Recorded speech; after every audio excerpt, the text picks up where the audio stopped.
1,960. The site was scrubland, elevation 508 meters above sea level, on a plateau of rust-colored gravel clay, the soil surveys called Murum, and fewer than 50,000 people within the boundaries a Greek architect had just been commissioned to fill. Most capitals inherit a city. This one ordered one built. Global cameras go to Karachi for grit, to Lahore for culture, to the northern passes for landscape.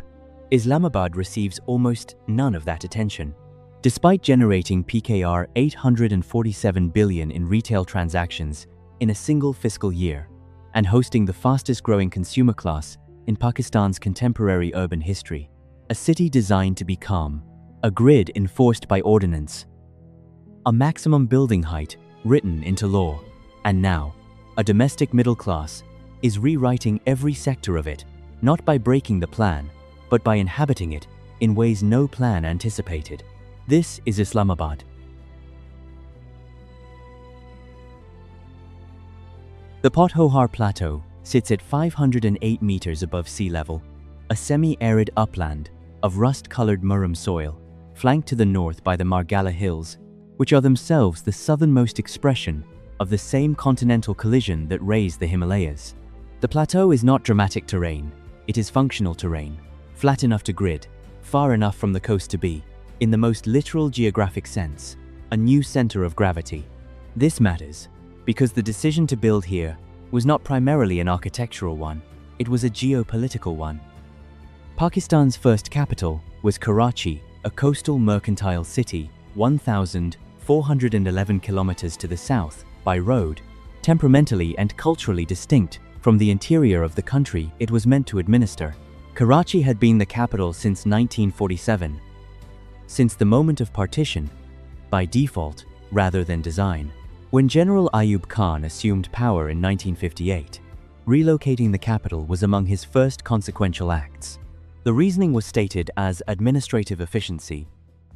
The subtext was harder and more deliberate, recentering the national identity away from the mercantile coast, away from the port economy, toward the geographic middle of a country whose western and northern territories felt, from Karachi, far away. The site chosen was empty. No existing city to demolish, no vernacular urban fabric to negotiate with, no population to relocate. The Murum soil was poor for agriculture and adequate for construction. The annual rainfall, 1,142 millimeters, concentrated in monsoon and winter, was high enough to sustain tree canopy. The Margalla Hills to the north would give the city a visible northern boundary, a geological wall that no planner needed to draw. In 1959, the government commissioned Doxiadis Associates, an Athens-based planning firm led by Constantinos Doxiadis, to design the new capital from the ground up. Doxiadis brought with him a planning philosophy he called echystics, the science of human settlements. His argument was methodical and quietly radical. Cities, he believed, were not fixed diagrams. They were growing organisms. A good plan did not prescribe a final state. It prescribed a structure capable of absorbing growth without losing coherence.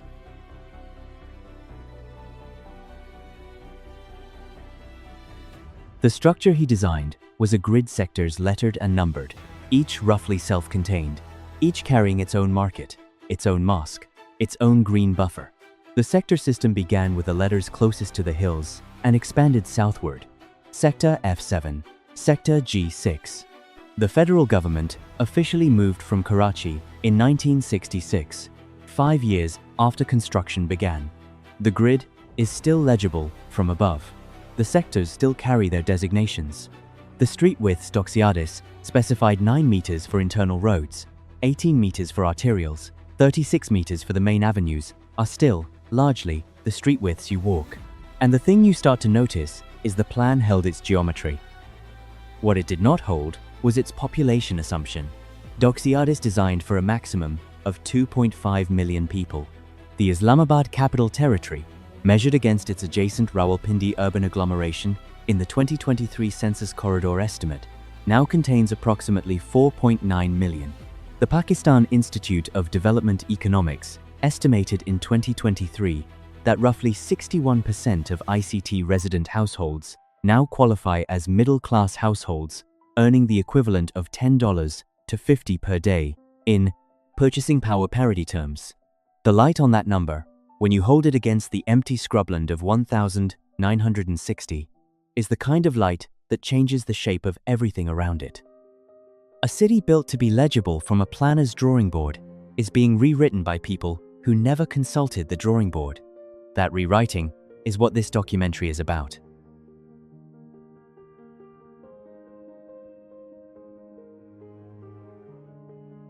"7:40 in the morning. The light on the Margalla Hills is the color of old brass, and the streets of Sector F7 are swept. That detail, the swept streets, matters more than it first appears. A Suzuki pickup idles at the corner, diesel engine low, the bed loaded with bread rolls still warm. 400 meters north, the sector mosque is finishing the last reverberation of Fajr.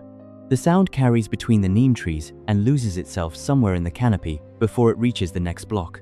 This is Sector F7.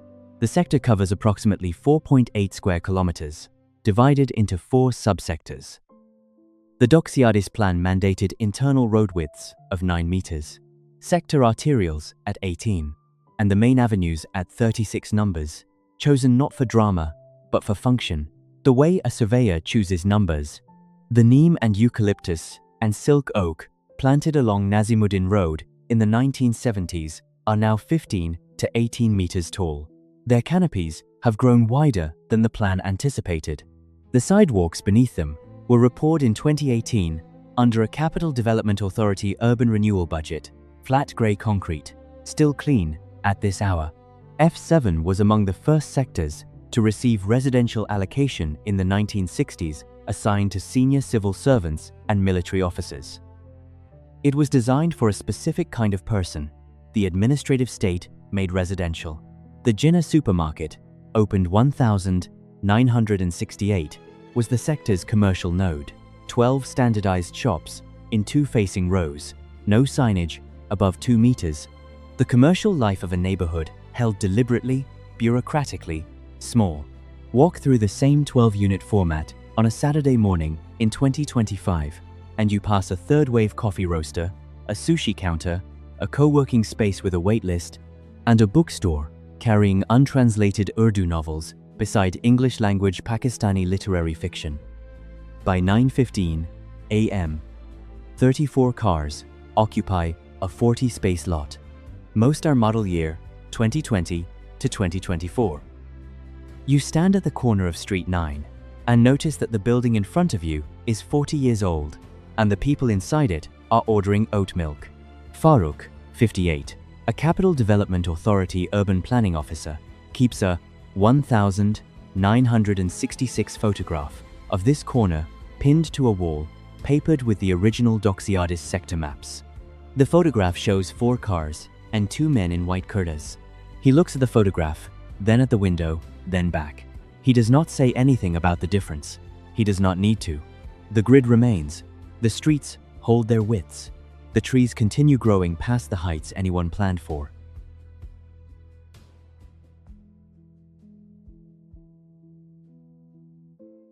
Three kilometers north of Jinnah Super, the pavement ends at a dirt path and a wooden signboard. Trail 3, Margalla Hills National Park. The air here is cooler by 4 degrees. The sound of the city drops out within the first 200 meters of the climb, replaced by the dry percussion of boots on compacted earth, and, at intervals, the call of a shikra hawk working the thermals above the limestone face. The Margalla Hills are the southernmost expression of the sub-Himalayan fold belt, geologically distinct from the Great Himalayas, but part of the same Cenozoic collision system between the Indian and Eurasian plates. The rock underfoot is Eocene limestone, the same Tethys Sea sediment that underlies much of the Himalayan foothill chain, compressed over 40 to 50 million years into the ridgeline above the city. The park was gazetted in 1980, covers 17,386 hectares, and reaches its highest point at 1,604 meters, a peak local maps name, Tilla Charoyan. The trail receives an estimated 800 to 1,200 hikers per weekend morning. According to Capital Development Authority park visitor counts, from 2024. Most are Islamabad residents between 22 and 40. They carry smartphones for navigation. Many wear international athletic brands. The limestone they are walking on is older than the species doing the walking, and no one seems to find that unremarkable. At the 2-3 kilometer marker, there is a tea vendor, gas stove, aluminum kettle, no signage, no registered premises. He has occupied the same flat rock since 2009. The tea costs 30 rupees. The flat rock costs nothing because no one thought to charge for it. Zarina, 67, a retired government school teacher, has walked Trail 3 every Friday morning for 22 years. Her hands, when she stops to point toward the city below, are the hands of someone who has learned to read altitude changes by breathing rather than by looking at an app. She describes the city below as a drawing someone is still drawing. She says this without sentimentality. She says it the way you state an elevation. And the thing you start to notice, standing at the point where the trail bends and opens a view south over the grid, is that the city below is legible. The sectors are visible as discrete units, green buffers between them, the avenues running at their designated widths. It looks, from here, like a plan. And from down there, it looks like a city. Both readings are accurate. Neither is complete. The ridge holds its elevation. The limestone continues its compression, measurable in millimeters per century. The city below continues spreading into sectors that were not on the original drawing.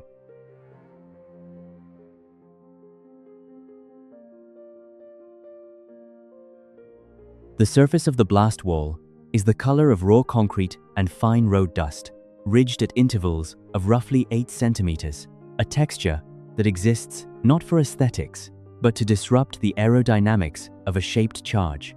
You are standing on Ataturk Avenue, in Ramna Sector G5. The wall in front of you is 3.65 meters tall. It is a T-wall, also called a Jersey barrier in NATO nomenclature, the same precast concrete segment used in forward operating bases across 3 continents. Here, it forms the outer perimeter of the diplomatic enclave, 2.1 square kilometers, containing the embassies of 54 nations as of 2025. This is the diplomatic enclave, G5. The current security configuration dates largely from post-2001 upgrades, following threat assessments conducted in the aftermath of September 11. Before that, in 1973, a photograph shows the German embassy behind a low iron fence and a flowering hedge. The hedge is gone. The fence is gone. The wall that replaced them is 4 stories of engineering certainty. The enclave security perimeter was first formalized following the November 1979 attack, in which a crowd burned the United States Embassy, building an event that preceded the Tehran hostage crisis and is frequently confused with it in Western accounts. The confusion says something about how Islamabad is processed from a distance, imprecisely, and after the fact. Along the outer edge of the wall, on Ataturk Avenue, a row of visa facilitation offices and document translation bureaus operates during business hours. Their clients are the administrative workers who circulate around the enclave's edges, visa applicants, couriers, contract staff. A chai stall operates from 7 a.m. to 5 p.m., serving an estimated 200 cups per day. The owner has worked this corner since 2003. He knows the shift changes of the security contractors at the nearest checkpoint. He times his morning setup accordingly. And yet, a perimeter constructed to seal geopolitical power from the city around it has produced, along its outer edge, one of the most economically active pedestrian zones in the sector. The wall created the market. The closure generated the commerce. The structure designed to end transactions became the precondition for them. The perimeter wall stands. The queue at the chai stall continues forming at the same time each morning, in the shadow of concrete that was never built with commerce in mind.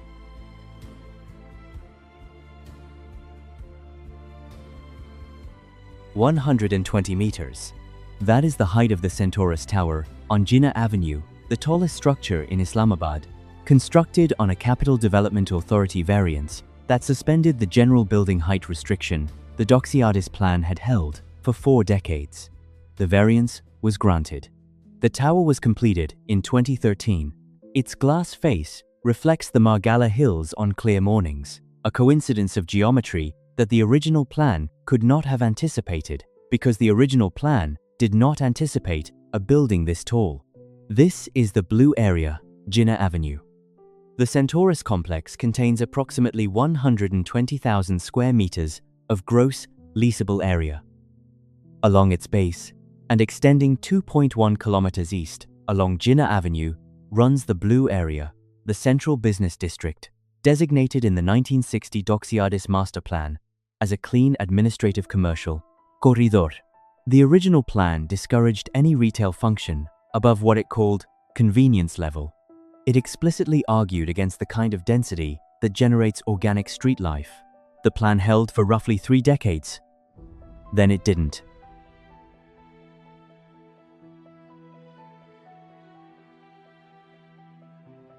Blue area office vacancy in 2024 stood at approximately 14%. On paper, that number suggests weakness. Walk the avenue on a weekday, and the ground floor units tell a different story. Fintech startups, NGO headquarters, and food delivery aggregator offices have absorbed the space that institutional tenants left behind. The vacancy rate is not emptiness. It is transition caught mid-motion. On a Friday evening at 8 p.m., the Centaurus food court runs at approximately 70% occupancy. Stand at the entrance for 60 seconds, and the languages that reach you are Urdu, Pashto, Punjabi, English, and from one table to the left, what a staff member identifies as Hazara Dari. 5 languages in 60 seconds, in a building that required a regulatory exemption to exist. You start to notice that the brands on the signage are mostly Pakistani, not international franchises translated into a local market, but homegrown labels that have reverse engineered the aesthetic of global retail and applied it to something specifically Islamabadi. The coffee is Pakistani roasted. The fashion is Pakistani designed. The consumer categories third-wave coffee, Korean skincare retail, domestic co-working memberships did not exist in this city in 2010. They are now structural.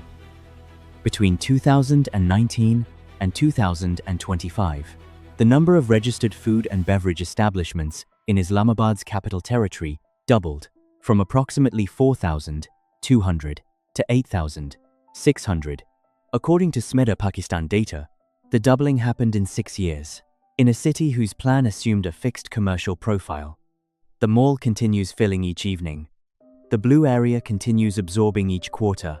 The plan continues being rewritten by people who have never read it and would not be bound by it if they had.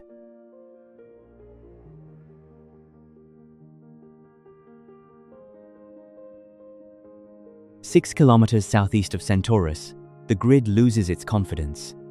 The roads narrow without announcement. The setbacks that Doxiadis mandated, those enforced buffers of green between structure and street, compress and then vanish. The concrete changes character, from the smooth, CDA-poured sidewalk of F7 to something laid in stages, over decades, by different hands with different materials, in whatever was available. This is French colony, G6. The settlement covers approximately 0.3 square kilometers, a fraction of a single planned sector. The light in the afternoon comes sideways from the west, laying long shadows across unpainted brick. Population density here runs to an estimated 28,000 persons per square kilometer, according to UN Habitat Pakistan figures, from 2022. The surrounding sector averages approximately 4,200. The same city, a different arithmetic. French colony takes its name from the early 1960s, from the French technical workers who arrived during the capital's construction period and whose laborers built temporary housing that the Doxiadis plan never mapped and never absorbed. The workers who built the planned city were given no place inside it. The provisional became permanent. That is not unusual in the history of planned capitals. It is, in fact, the rule.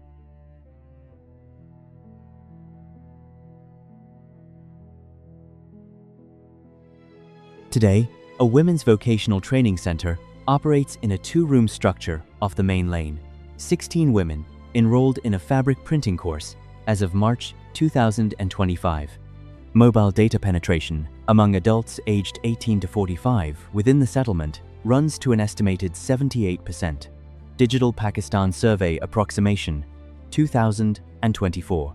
The same food delivery apps processing orders from Centaurus and Kohsar Market function here on older handsets with slower connections at the same prices. The consumer city does not stop at the edge of the formal grid. It moves through it. Anjum, 44. A fabric printer and informal settlement community organizer whose hands are stained to the second knuckle with indigo and iron oxide from block printing, describes the city outside her lane as the city they planned, and the lane itself as the city that planned itself. That distinction is precise. It is not complaint. The lane continues past the vocational center. The light in the afternoon comes sideways from the west, laying long shadows across unpainted brick. A child moves through the frame and out of it. A radio somewhere plays nothing that needs identifying. The settlement has been here since before most of the glass towers in the blue area were permitted. It does not wait for recognition. It does not require the grid to resume. It continues. The lane holds. The settlement holds its density. And on the other side of the boundary, the grid resumes swept, measured, exactly as Doxiadis drew it.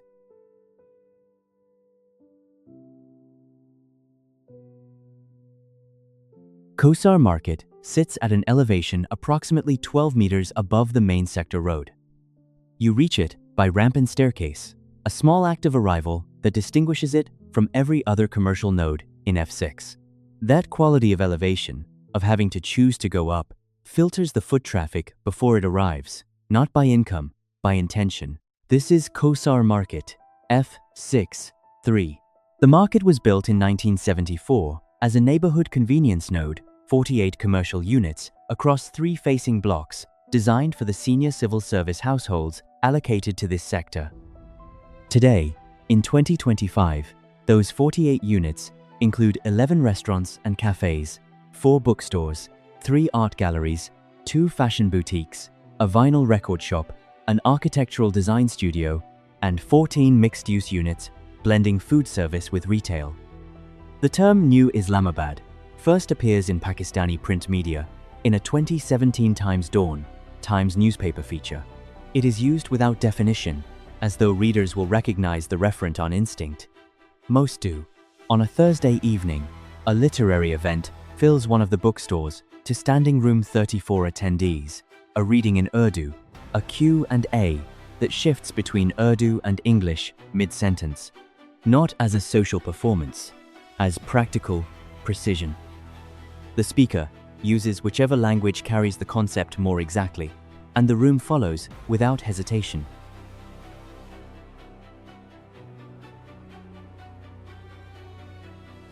This linguistic behavior has a documented name in sociolinguistic literature, Tariq Rahman, writing on language and politics in Pakistan Oxford University Press, 1996, with updated field observations published in the Times Annual of Urdu Studies, Times in 2022, describes the educated urban Pakistanis' fluid movement between registers as functional translanguaging, not the abandonment of one language for another, but the use of both as a single enlarged instrument. You stand at the top of the Kohsar ramp at 7 p.m. on a Thursday, and you start to notice that this market sounds like a city that has decided to take itself seriously. The signage around you is mostly in Urdu. The conversations overlap it in 3 directions. The smell is cardamom and something roasting dark, specific, domestic. Zarina is here, the retired schoolteacher who walks Trail 3 every Friday morning, who described the city below the Margala Ridge as a drawing someone is still drawing, buys a novel at the bookstore after her walk. She has been doing this for 6 years. The novel she is carrying tonight is by a Pakistani author writing in Urdu about Islamabad's sector system. She says she recognizes all the streets, but the people are new, she says. Every year, the people are new. The market continues. The Thursday readings continue. The language continues, finding its shape.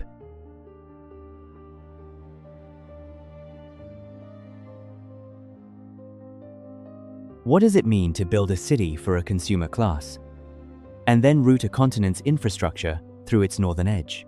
23 kilometers southwest of Kohsar Market, the new Islamabad International Airport sits on a plain near Fateh Jang Tehsil, pronunciation Czech, Fateh Jang, a facility that opened in April 2018 and cost approximately PKR 100 billion to construct, on a site chosen precisely for its distance from the city it serves. This is the ISB Gateway, and it tells you something about Islamabad's relationship to its own ambition. The terminal covers 106,000 square meters, designed by Zanata Architects in association with Buro Happold Engineering, with a stated passenger capacity of 9 million per year. Actual throughput in fiscal year 2023-24, approximately 6.1 million. Civil Aviation Authority, Pakistan. The structure was built ahead of its demand. The demand is arriving. The glass and steel facade catches the morning light in a way that makes it look, from the approach road, like a promise kept early.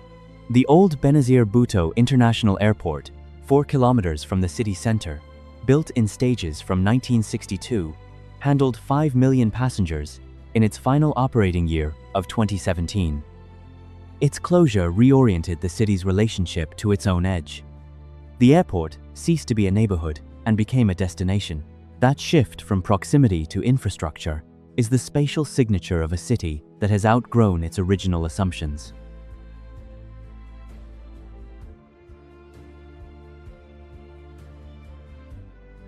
Running parallel to this reorientation, the China-Pakistan Economic Corridor. The CPEC main trunk route passes through the Islamabad-Rawalpindi corridor, connecting Gwadar Port, 2,700 kilometers south, to the Kunjarab Pass, 880 kilometers north. The corridor treats Islamabad not as a destination but as a waypoint on a continental line from Xinjiang to the Arabian Sea. And yet, the consumer class that reinvented this city's interior, the households that doubled the food and beverage sector, that filled Centaurus on Friday evenings, that held Urdu literary events in a market built for civil servants, has almost no agency over the infrastructure now crossing its perimeter. The city rewrote itself from below.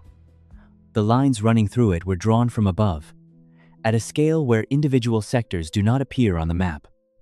The highway continues north. The corridor extends. The city sits at the intersection of two logics, the intimate and the continental, without controlling either axis.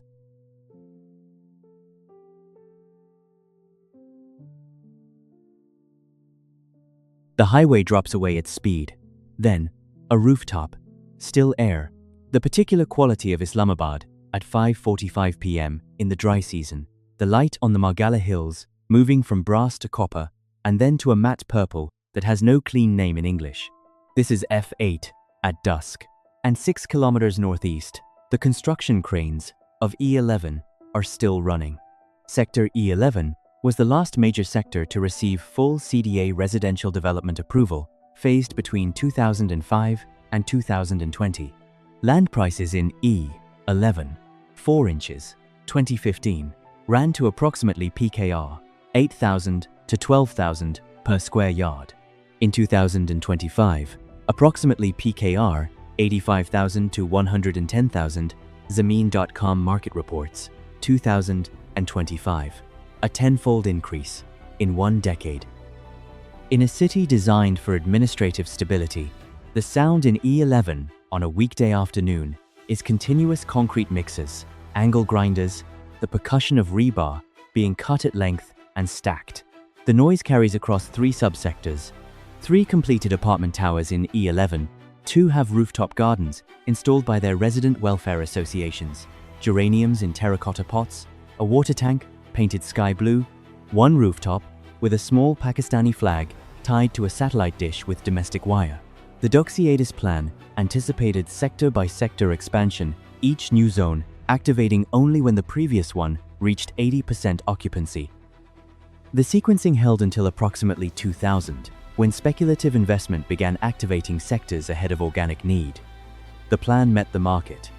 The market did not slow down to consult the plan. You stand on a rooftop in F8 and watch the Margalla Hills go from copper to a matte purple that has no clean name in English. The city below is 65 years old and still deciding what it is. The lights come on in the sectors, one by one, roughly in the order the grid was always supposed to illuminate, except there are more of them now, and some of them are not where the drawing said they would be.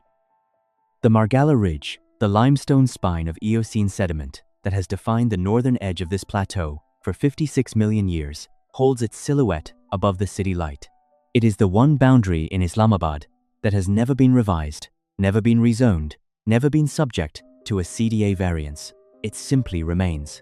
And yet, Doxiadis named his planning philosophy ekistics, the science of human settlements.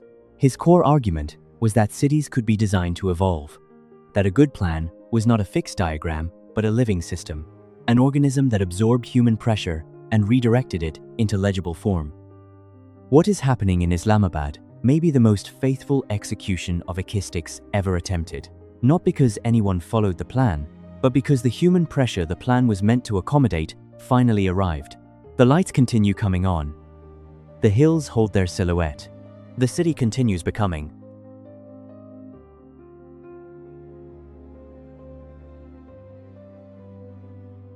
What remains then is this: a city that was built to be finished, gridded, lettered, numbered, sequenced sector by sector toward a population ceiling of 2.5 million, has instead become the most honest portrait of incompleteness in the developing world. Not incompleteness as failure, incompleteness as method. Doxiadis called his discipline ekistics, the science of human settlements. His argument, published across 14 volumes between 1968 and 1975, was that no plan survives contact with the people it was drawn for, and that the only honest plan is one that expects to be rewritten. He drew Islamabad, knowing it would exceed him. He may not have known how soon. The Murrum soil is still rust-colored beneath the concrete. The Margalla limestone is still Eocene, still the compressed sediment of a sea that closed 50 million years ago. The grid is still legible from above. What has changed is the weight the grid now carries. 4.9 million people across the corridor. A consumer class that materialized faster than any planner in 1960 could have projected, and a city that is writing its own vernacular, one rooftop garden and one Thursday reading at a time. What I keep returning to is the image Zarina used on the ridge. Time's a drawing, someone is still drawing. She has walked that trail for 22 years. She has watched the city below her expand into sectors that were not yet lit when she first climbed. She buys a novel on Friday afternoons at a market that did not exist in its current form when she retired. She says the streets she recognizes. The people, she says, are new every year. Most cities begin as drawings and then become places. Islamabad began as a drawing and is still, at 65 years old, both. The drawing has not stopped. The place has not waited for the drawing to finish. That is not a failure of planning. It may be the only honest condition a capital city can inhabit. The Margalla Hills are dark now.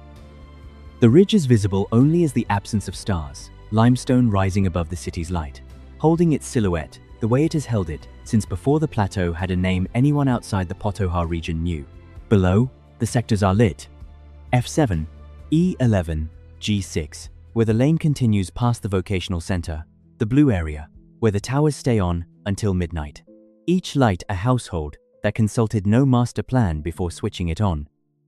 What happens to a city when the consumer class rewriting it from within grows faster than the infrastructure built to contain it, and when the plan meant to guide that growth was drawn by a man who believed, above all else, that human settlements were living things that no drawing could fully predict? Islamabad does not answer this yet. Until the next ridge.